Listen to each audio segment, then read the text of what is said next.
प्यारे भक्तों, आपका श्रीमद् भगवद गीता सार अध्याय 1 भाग 2 में स्वागत है। इससे पहले अध्याय में आपने देखा कि कैसे धृतराष्ट्र ने संजय से युद्ध भूमि के बारे में पांडु पुत्रों और अपने पुत्रों की युद्ध रणनीति के बारे में पूछा, जिसमें संजय ने दुर्योधन और अर्जुन की मनोस्थिति के बारे में धृतराष्ट्र को विस्तार से बताया। आइए भक्तों, हम शुरुआत करते हैं अध्याय 1 भाग 2। जय श्री कृष्ण।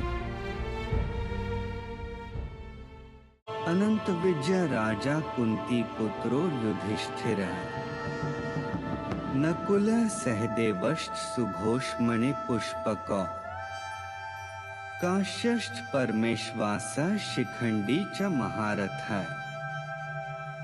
धृष्टद्युम्नो विराटश्च सात्विकश्चापराजितः द्रुपदो द्रौपदेयाश्च सर्वशः पृथिवीप्ते सौभद्रश्च महाबाहुः शंखान दध्मुः पृथक पृथक। हे राजन, कुंती पुत्र राजा युधिष्ठिर ने अपना अनंत विजय नामक शंख बजाया तथा नकुल और सहदेव ने सुघोष एवं मणि पुष्पक शंख बजाए। महान धनुर्धर काशीराज, परम योद्धा शिखंडी, धृष्टद्युम्न, विराट, अजय, सत्ययी, द्रुपद, द्रौपदी के पुत्र तथा सुभद्रा के महाभाव पुत्र आदि सबों ने अपने अपने शंख बजाए। संजय ने राजा धृतराष्ट्र को अत्यंत चतुराई से ये बताया कि पांडु के पुत्रों को धोखा देना तथा राज सिंहासन पर अपने पुत्रों को आसीन कराने की ये अविवेकपूर्ण नीति श्लाघनीय नहीं थी। लक्षणों से पहले से ही ये सूचित हो रहा था कि इस महायुद्ध में सारा कुरुवंश मारा जाएगा। भीष्म पितामह से लेकर अभिमन्यु तथा अन्य पौत्रों तक विश्व के अनेक देशों के राजाओं समेत उपस्थित सारे के सारे लोगों का विनाश निश्चित था। ये सारी दुर्घटना राजा धृतराष्ट्र के कारण होने जा रही थी, क्योंकि उसे अपने पुत्रों की कुनीति को प्रोत्साहन दिया था। सघोषो धार्तराष्ट्राणा हृदयानि व्यदार्यत नभश्च पृथिवी चैव तुमुलो व्यनुनाद्य। इन विभिन्न शंखों की ध्वनि कोलाहलपूर्ण बन गई, जो आकाश तथा पृथ्वी के शब्दमान करती हुई धृतराष्ट्र के पुत्रों के हृदयों में वितीर्ण करने लगी। जब भीष्म तथा दुर्योधन के पक्ष के अन्य वीरों ने अपने अपने शंख बजाए तो पांडवों के हृदय विदीर्ण नहीं हुए। ऐसी घटनाओं का वर्णन नहीं मिलता, क्योंकि इस विशिष्ट श्लोक में कहा गया है कि पांडव पक्ष में शंखनाद से धृतराष्ट्र के पुत्रों के हृदय विदीर्ण हो गए। इसका कारण स्वयं पांडव और भगवान कृष्ण में उनका विश्वास है।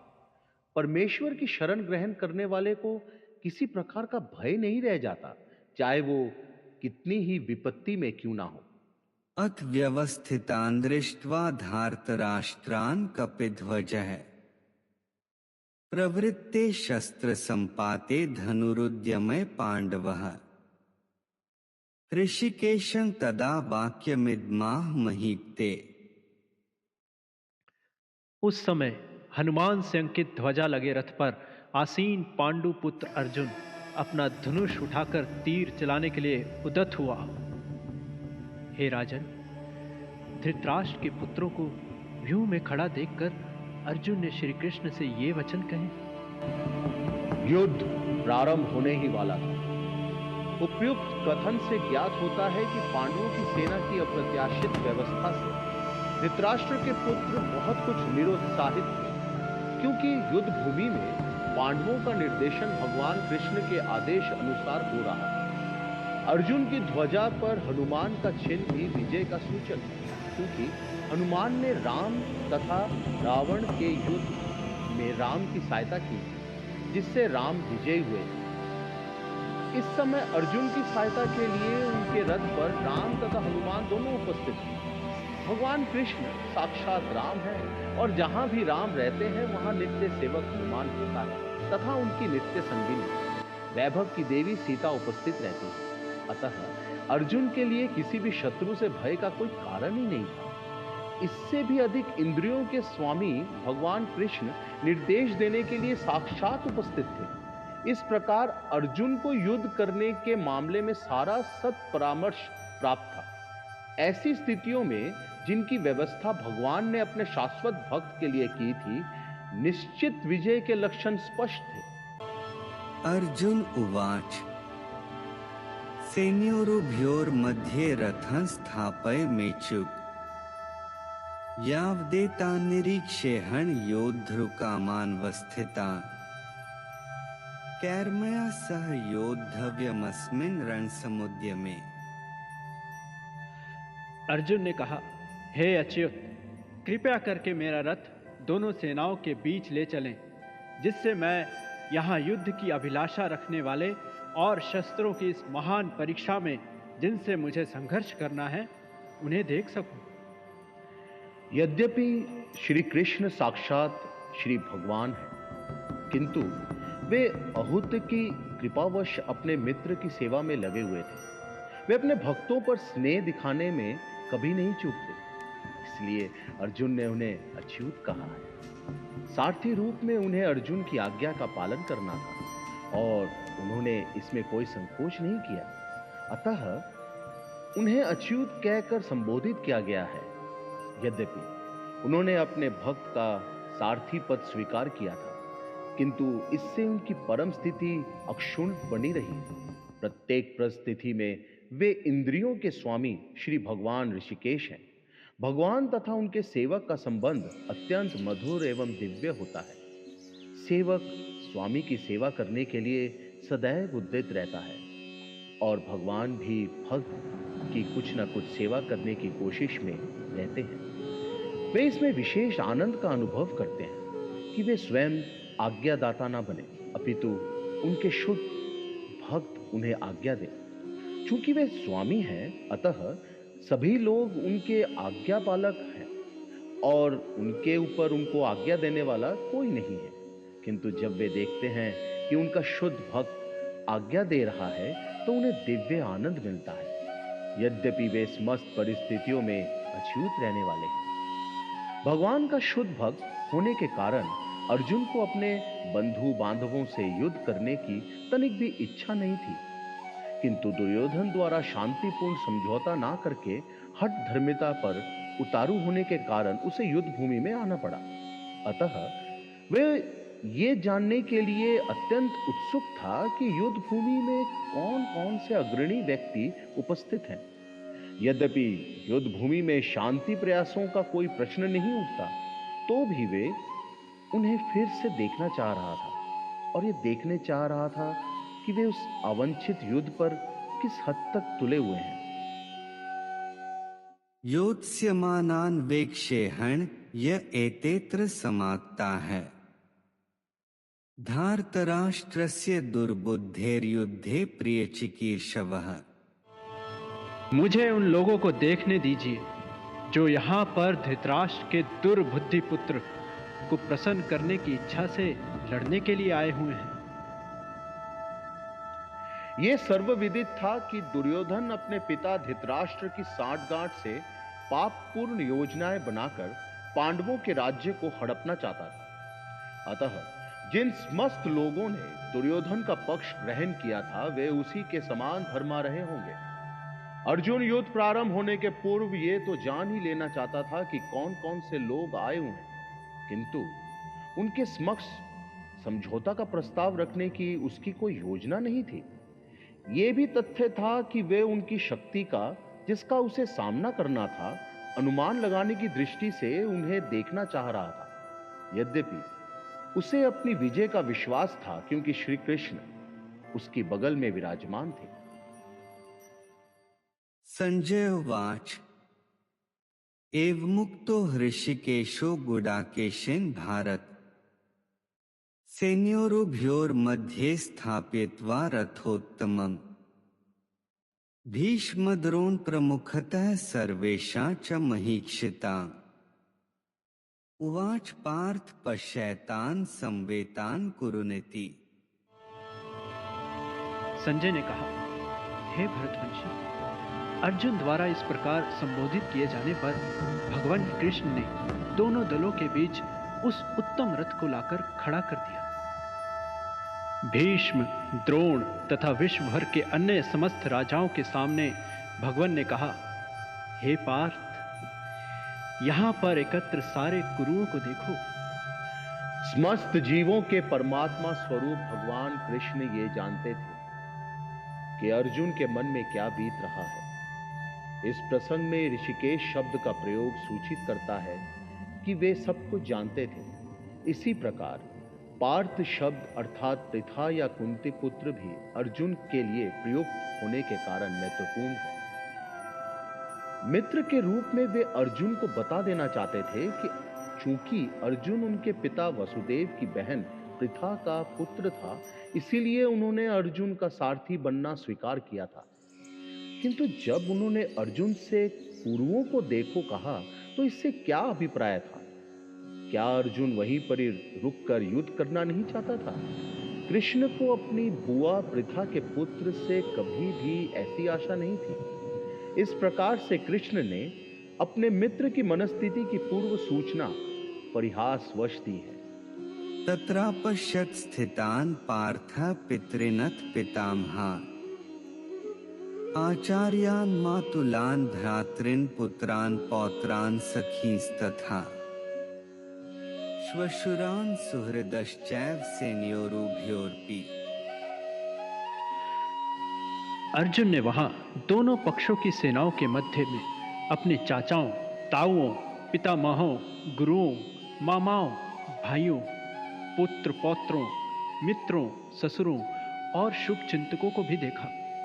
तान् समीक्ष्य स कौन्तेय सर्वान् बन्धून् वस्थितान् कृपया पर्याविष्टो विषीदन्निन्द्रवीत्।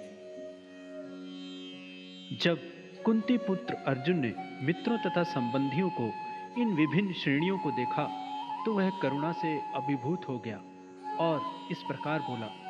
अर्जुन उवाच दृष्ट्वेम स्वजनं कृष्ण युयुत्सु समुपस्थितं सीदन्ति मम गात्राणि मुखं च परिशुष्यति। हे कृष्ण, इस प्रकार युद्ध की इच्छा रखने वाले मित्रों तथा संबंधियों को अपने समक्ष उपस्थित देखकर मेरे शरीर के अंग कांप रहे हैं और मेरा मुंह सूखा जा रहा है। यथार्थ भक्ति से युक्त मनुष्य में वे सारे सद्गुण रहते हैं जो सत्पुरुषों या देवताओं में पाए जाते हैं, जबकि अभक्त अपनी शिक्षा या संस्कृति के द्वारा भौतिक योग्यताओं में चाहे कितना ही उन्नत क्यों ना हो, इस ईश्वरीय गुणों से विहीन होता है। अतः स्वजनों, मित्रों तथा संबंधियों को युद्ध भूमि में देखते ही अर्जुन उन सबों के लिए करुणा से अभिभूत हो गया जिन्होंने परस्पर युद्ध करने का निश्चय किया था। जहां तक उसके अपने सैनिकों का संबंध थे, वो उनके प्रति प्रारंभ से दयालु था, किंतु विपक्षी दल के सैनिकों की आसन मृत्यु को देखकर वो उन पर भी दया का अनुभव कर रहा था। और जब वे इस प्रकार सोच रहा था तो उसके अंगों में कंपन होने लगा और मुंह सूख गया। उन सबको युद्ध विमुख देखकर उसे आश्चर्य भी हुआ। प्राय सारा कुटुंब, अर्जुन के सगे संबंधी उससे युद्ध करने आए थे। यद्यपि उसका उल्लेख नहीं है, किंतु तो भी सहज अनुमान लगाया जा सकता है कि ना केवल उसके अंग कांप रहे थे और मुंह सूख रहा था, अपितु वे दयावश रुदन भी कर रहा था। अर्जुन में ऐसे लक्षण किसी दुर्बलता के कारण नहीं, अपितु हृदय की कोमलता के कारण थे, जो भगवान के शुद्ध भक्त का लक्षण है। वेत्थुष्ट शरीरे में रोमहर्षश जायते गांडीवं स्त्रंस्ते हस्तात् वक्चैव परिदह्यते। मेरा सारा शरीर कांप रहा है, मेरे रोंगटे खड़े हो रहे हैं, मेरा गांडीव धनुष मेरे हाथ से सरक रहा है और मेरी त्वचा जल रही है। शरीर में दो प्रकार का कंपन होता है और रोंगटे भी दो प्रकार के खड़े होते हैं। ऐसा या तो आध्यात्मिक परमानंद के समय या भौतिक परिस्थितियों में अत्यधिक भय उत्पन्न होने पर होता है। दिव्य साक्षात्कार में कोई भय नहीं होता। इस अवस्था में अर्जुन के जो लक्षण हैं, वे भौतिक भय अर्थात जीवन की हानि के कारण है। अन्य लक्षणों से भी यह स्पष्ट है कि वो इतना अधीर हो गया कि उसका विख्यात धनुष गांडीव उसके हाथों से सरक रहा था और उसकी त्वचा में जलन उत्पन्न हो रही थी। ये सब लक्षण देहात्मक बुद्धि से जन्य हैं। न च शक्नोम्यवस्थातु भ्रमतीव च मे मनः निमित्तानि च पश्यामि विपरीतानि केशव। मैं यहाँ अब और अधिक खड़ा रहने में असमर्थ हूँ। मैं अपने आप को भूल रहा हूँ और मेरा सर चकरा रहा है। हे कृष्ण, मुझे तो केवल अमंगल के कारण दिख रहे हैं। अपने अधैर्य के कारण अर्जुन युद्ध भूमि में खड़ा रहने में असमर्थ था और अपने मन की इस दुर्बलता के कारण उसे आत्मविस्मृति हो रही थी। भौतिक वस्तुओं के प्रति अत्यधिक आसक्ति के कारण मनुष्य ऐसी मोहमयी स्थिति में पड़ जाता है। ऐसा भय तथा मानसिक असंतुलन उन व्यक्तियों में उत्पन्न होता है जो भौतिक परिस्थितियों से ग्रस्त होते हैं। अर्जुन को युद्ध भूमि में केवल दुखदायी पराजय की प्रतीति हो रही थी। वो शत्रु पर विजय पाकर भी सुखी नहीं होगा।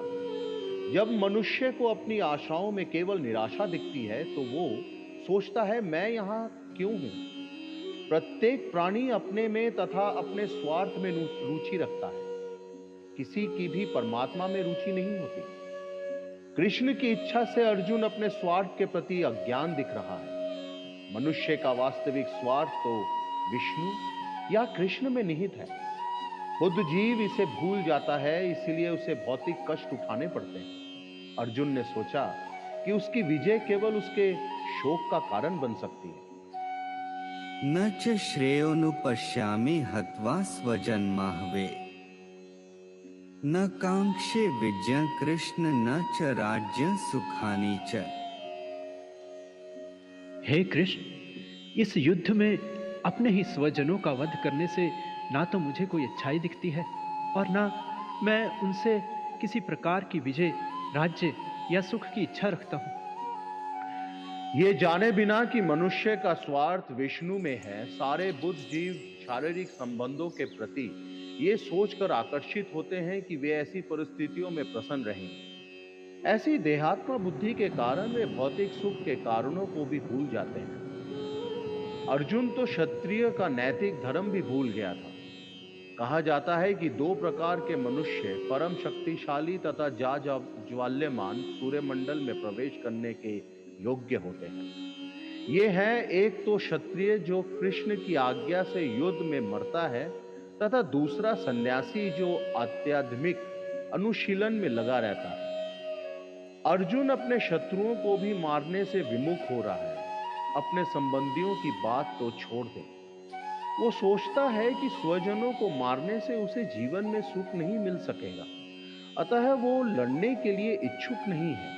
जिस प्रकार की भूख न लगने पर कोई भोजन बनाने को तैयार नहीं होता, उसने तो वन जाने का निश्चय कर लिया है, जहां वो एकांत में निराश उन जीवन काट सके। किंतु क्षत्रिय होने के नाते उसे अपने जीवन निर्वाह के लिए राज्य चाहिए, क्योंकि क्षत्रिय कोई अन्य कार्य नहीं कर सकता। किंतु अर्जुन के पास राज्य कहां है? उसके लिए तो राज्य प्राप्त करने का एकमात्र अवसर है अपने बंधु बांधवों से लड़कर अपने पिता के राज्य का उत्तराधिकार प्राप्त करें, जिसे वे करना नहीं चाह रहा है। इसलिए वे अपने आप को जंगल में एकांतवास करके निराशा का एकांत जीवन बिताने के योग्य समझता है। किन्नो राज्येन गोविंद की भोगैर्जीवितेन वा येषामर्थे कांक्षिता नो राज्य भोगाः सुखानि च तइमेव स्थिता युद्धे प्राणास्त्यक्त्वा धनानि च आचार्याः पितरः पुत्रास्तथैव च पितामहाः मातुलाः श्वशुराः पौत्राः श्यालाः सम्बन्धिनस्तथा एतान्न हन्तुमिच्छामि घ्नतोऽपि मधुसूदन अपि त्रैलोक्यराज्यस्य हेतोः किन्नु मही कृते। निहत्य धार्तराष्ट्रान्नः का प्रीतिः स्याज्जनार्दन। हे गोविंद, हमें राज्य, सुख अथवा इस जीवन का क्या लाभ, क्योंकि जिन सारे लोगों के लिए हम उन्हें चाहते हैं वो ही इस युद्ध भूमि में खड़े हैं। हे मधुसूदन, जब गुरुजन, पितृगण, पुत्रगण, पितामह, मामा, ससुर, पौत्रगण, साले तथा अन्य सारे संबंधी अपना धन एवं प्राण देने के लिए तत्पर हैं और मेरे समक्ष खड़े हैं, तो फिर मैं इन सबको क्यों मारना चाहूंगा, भले ही वे मुझे क्यों ना मार डाले। हे जीवों के पालक, मैं इन सबों से लड़ने को तैयार नहीं, भले ही बदले में मुझे इन 3 लोगों क्यों ना मिलते हों। इस पृथ्वी को तो बात ही छोड़ दे, भला धृतराष्ट्र के पुत्रों को मारकर हमें कौन सी प्रसन्नता मिलेगी। अर्जुन ने भगवान कृष्ण को गोविंद कहकर संबोधित किया, क्योंकि वे गौओं तथा इंद्रियों की समस्त प्रसन्नता के विषय हैं। इस विशिष्ट शब्द का प्रयोग करके अर्जुन संकेत करता है कि कृष्ण ये समझें कि अर्जुन की इंद्रियां कैसे तृप्त होंगी, किंतु गोविंद हमारी इंद्रियों को तुष्ट करने के लिए नहीं है।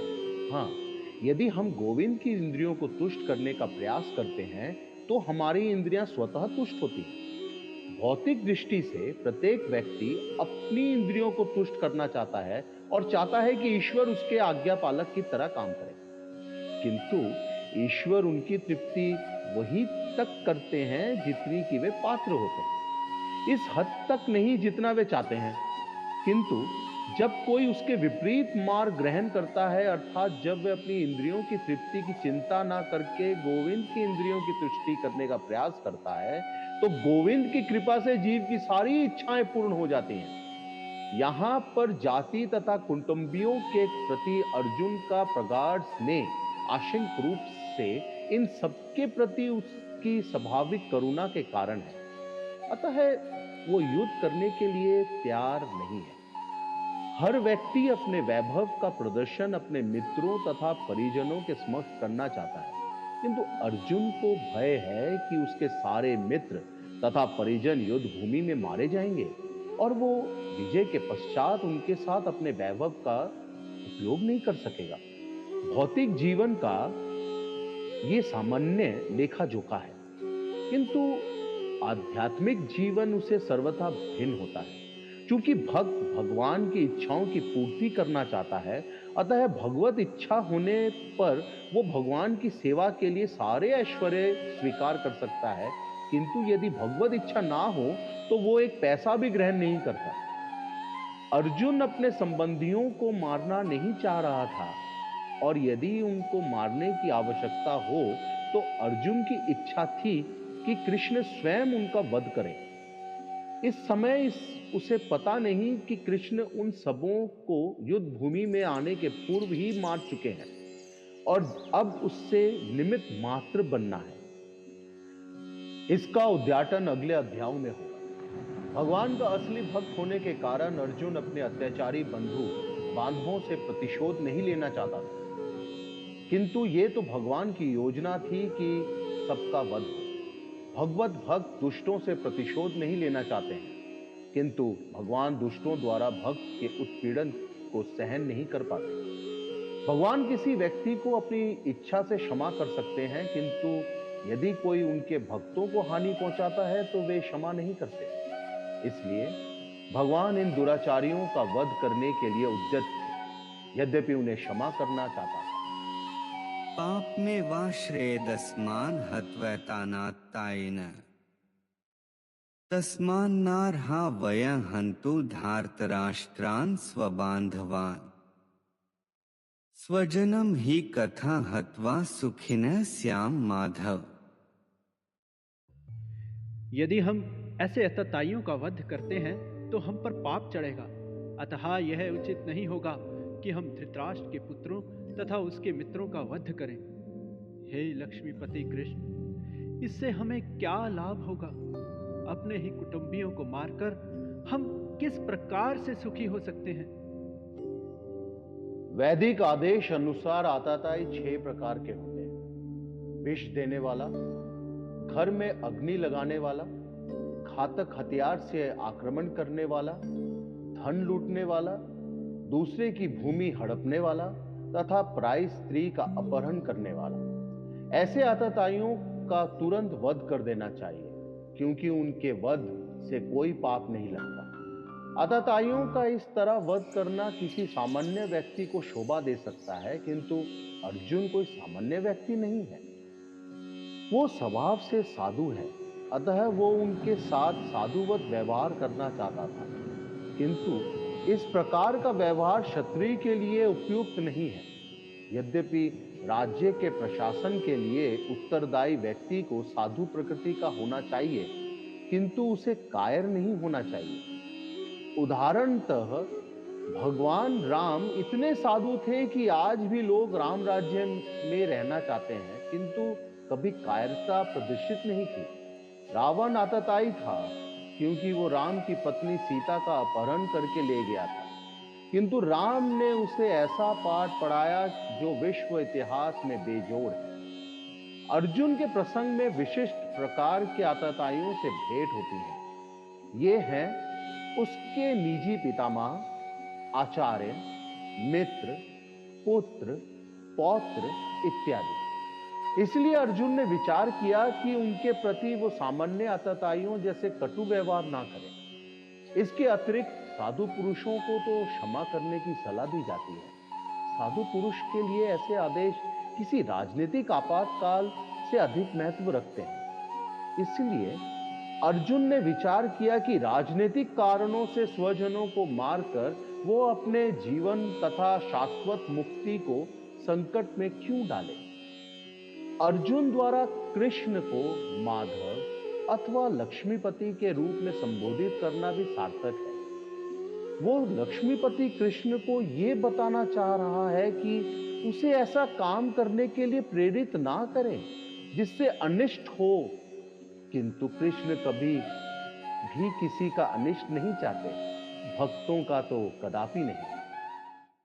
यद्यपेते न पश्यन्ति लोभोपहच्चेतसः कुलक्षयकृतं दोषं मित्रद्रोहे च पातं कथं न ज्ञेयं स्माभिः पापादस्मान् निवर्तितुं कुलक्षयकृतं दोषं प्रपश्यद्भिर्जनार्दन।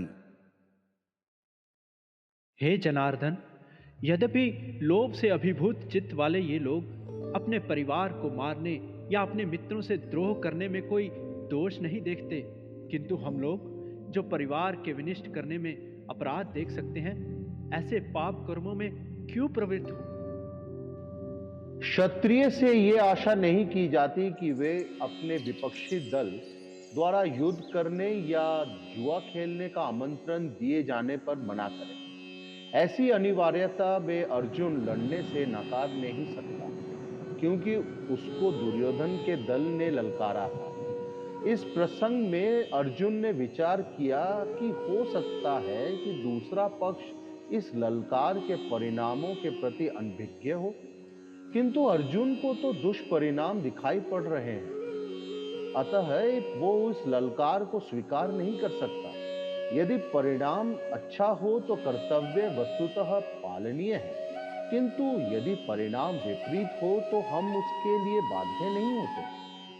इन पक्ष विपक्षों पर विचार करके अर्जुन ने युद्ध न करने का निश्चय किया। कुलक्षय प्रणश्यन्ति कुलधर्माः सनातनाः धर्मे नष्टे कुलंकृत्स्नं धर्मोऽभिभवत्युत। कुल का नाश होने पर सनातन कुल परंपरा नष्ट हो जाती है और इस तरह शेष कुल भी अधर्म में प्रवृत्त हो जाता है। वर्णाश्रम अवस्था में धार्मिक परंपराओं के अनेक नियम हैं, जिनकी सहायता से परिवार के सदस्य ठीक से उन्नति करके आध्यात्मिक मूल्यों की उपलब्धि कर सकते हैं। परिवार में जन्म से लेकर मृत्यु तक के सारे संस्कारों के लिए वयोवृद्ध लोग उत्तरदायी होते हैं, किंतु इन वयोवृद्धों की मृत्यु के पश्चात संस्कार संबंधी पारिवारिक परंपराएं रुक जाती हैं और परिवार के जो तरुण सदस्य बचे रहते हैं वे अधर्मय व्यसनों में प्रवृत्त होने से मुक्ति लाभ से वंचित रह सकते हैं। अतः किसी भी कारणवश परिवार के वयोवृद्धों का वध नहीं होना चाहिए। अधर्माभिभवात् कृष्ण प्रदुष्यन्ति कुलस्त्रियः स्त्रीषु दुष्टासु वार्ष्णे जायते वर्णसंकरः। हे कृष्ण, जब कुल में अधर्म प्रमुख हो जाता है तो कुल की स्त्रियां दूषित हो जाती हैं और स्त्री तत्व के पतन से, हे वृषणवंशी, अवांछित संतानें उत्पन्न होती हैं। जीवन में शांति, सुख तथा आध्यात्मिक उन्नति का मुख्य सिद्धांत मानव समाज में अच्छी संतान का होना है। वर्णाश्रम धर्म के नियम इस प्रकार बनाए गए थे कि राज्य तथा जाति की आध्यात्मिक उन्नति के लिए समाज में अच्छी संतान उत्पन्न हो। ऐसी संतान समाज में स्त्री के सतीत्व और निष्ठा पर निर्भर करती है। जिस प्रकार बालक सरलता से कुमार्गामी बन जाते हैं, उसी प्रकार स्त्रियां भी पतनोमुखी होती हैं। अतः बालकों तथा स्त्रियों दोनों को ही समाज के वयोवृद्धों का संरक्षण आवश्यक है। स्त्रियां विभिन्न धार्मिक प्रथाओं में संलग्न रहने पर व्यभिचारिणी नहीं होती। निठल्ले लोग भी समाज में व्यभिचार को प्रेरित करते हैं और इस तरह अवांछित बच्चों की बाढ़ आ जाती है, जिससे मानव जाति पर युद्ध और महामारी का संकट छा जाता है। संकरो नरकाय कुलघ्नाना कुलस्य च पतंती पितरो हेषा लुप्त पिंडोदक क्रिया है। अवांछित संतानों की वृद्धि से निश्चय ही परिवार के लिए तथा पारिवारिक परंपरा को विनष्ट करने वालों के लिए नारकीय जीवन उत्पन्न होता है। ऐसे पतित कुलों के पुरखे गिर जाते हैं क्योंकि उन्हें जल तथा पिंड दान देने की क्रियाएं समाप्त हो जाती हैं। सकाम कर्म की विधि विधानों के अनुसार कुल के पितरों को समय समय पर जल तथा पिंडदान दिया जाना चाहिए। यह दान विष्णु पूजा द्वारा किया जाता है, क्योंकि विष्णु को अर्पित भोजन के उच्चिष्ट भाग के खाने से सारे पाप कर्मों से उद्धार हो जाता है। कभी कभी पितरगण विविध प्रकार के पाप कर्मों से ग्रस्त हो सकते हैं और कभी कभी उनमें से कुछ को स्थूल शरीर प्राप्त ना हो सकने के कारण उन्हें प्रेतों के रूप में सूक्ष्म शरीर धारण करने के लिए बाध्य होना पड़ता है। अतः जब वंशजों द्वारा पितरों को बचा प्रसाद अर्पित किया जाता है तो उनका प्रेत योनि या अन्य प्रकार के दुखमय जीवन में उद्धार हो जाता है। पितरों को इस प्रकार की सहायता पहुंचाना कुल परंपरा है और जो लोग भक्ति का जीवन यापन नहीं करते उन्हें ये अनुष्ठान करने होते हैं। केवल भक्ति करने से मनुष्य सैकड़ों क्या हजारों पितरों को ऐसे संकटों से उबार सकता है। दोषरे तह कुलघ्नाना वर्ण संकर कारकैः उत्साद्यन्ते जाति धर्माः कुल धर्माश्च शाश्वता है। जो लोग कुल परंपरा को विनष्ट करते हैं और इस तरह अवांछित संतानों को जन्म देते हैं, उनके दुष्कर्मों से समस्त प्रकार की सामुदायिक योजनाएं तथा पारिवारिक कल्याण कार्य विनष्ट हो जाते हैं। सनातन धर्म या वनाश्रम धर्म द्वारा निर्धारित मानव समाज के चारों वर्णों के लिए सामुदायिक योजनाएं तथा पारिवारिक कल्याण कार्य इसलिए नियोजित है कि मनुष्य चरम मोक्ष प्राप्त कर सके। अतः समाज के अनुत्तरदायी नायकों द्वारा सनातन धर्म परंपरा के विखंडन से इस समाज में अव्यवस्था फैलती है। फलस्वरूप लोग जीवन के उद्देश्य विष्णु को भूल जाते हैं। ऐसे नायक अंधे कहलाते हैं और जो लोग इनका अनुगमन करते हैं वे निश्चय ही कुव्यवस्था की ओर अग्रसर होते हैं। उत्सन कुल धर्माणा मनुष्याणा जनार्दन नरकेनेतं वासो भवतीत्यनुशुश्रुम। हे प्रजापालक कृष्ण, मैंने गुरु परंपरा से सुना है कि जो लोग कुल धर्म का विनाश करते हैं वे सदैव ही नरक में वास करते हैं। अर्जुन अपने तर्कों को अपने निजी अनुभव पर ना आधारित करके आचार्यों से जो सुन रखा है उस पर आधारित करता है। वास्तविक ज्ञान प्राप्त करने की यही विधि है। जिस व्यक्ति ने पहले से ज्ञान प्राप्त कर रखा है, उस व्यक्ति की सहायता के बिना कोई भी वास्तविक ज्ञान तक नहीं पहुंच सकता। वर्णाश्रम धर्म की एक पद्धति के अनुसार मृत्यु के पूर्व मनुष्य को पाप कर्मों के लिए प्रायश्चित करना होता है। जो पापात्मा है उसे इस विधि का अवश्य उपयोग करना चाहिए। ऐसे किए बिना मनुष्य निश्चित रूप से नरक भेजा जाएगा, जहां उसे अपने पाप कर्मों के लिए कष्टमय जीवन बिताना होगा। अहो बत महत् पापं कर्तुं व्यवसिता वयम् यद्राज्य सुख लोभेन हन्तु स्वजन्मुद्यता है। ओह, कितने आश्चर्य की बात है कि हम सब जघन्य पाप कम करने के लिए उद्यत हो रहे हैं। राज्य सुख भोगने की इच्छा से प्रेरित होकर हम अपने ही संबंधियों को मारने पर तुले हैं। स्वार्थ के वशीभूत होकर मनुष्य अपने सगे भाई, बाप या मां के वध जैसे पाप कर्मों में प्रवृत्त हो सकता है। विश्व के इतिहास में ऐसे अनेक उदाहरण मिलते हैं, किंतु भगवान का साधु भक्त होने के कारण अर्जुन सदाचार के प्रति जागरूक है। अतः वो ऐसे कार्यों से बचने का प्रयत्न करता है। यदि माम प्रतीकारम शस्त्रं शस्त्रपाणयः धार्तराष्ट्रारणे हन्युस्तन्मे क्षिमतरं भवेत्। यदि शस्त्रधारी धृतराष्ट्र के पुत्र मुझ निहत्ते तथा रणभूमि में प्रतिरोध ना करने वाले को मारे तो यह मेरे लिए श्रेयस्कर होगा। क्षत्रियों के युद्ध नियमों के अनुसार ऐसी प्रथा है कि निहत्ते तथा विमुख शत्रु पर आक्रमण ना किया जाए, किंतु अर्जुन ने निश्चय किया कि शत्रु भले ही इस विषम अवस्था में उस पर आक्रमण कर दे, किंतु वो युद्ध नहीं करेगा। उसने इस पर विचार नहीं किया कि दूसरा दल युद्ध के लिए कितना उद्यत है। इस सब लक्षणों का कारण उसकी दयाद्रता है, जो भगवान के महान भक्त होने के कारण उत्पन्न हुई। संजय उवाच एवमुक्त्वार्जुनः संख्ये रथोपस्थ उपाविशत् विसृज्य सशरं चापं शोक संविघ्नमानसः।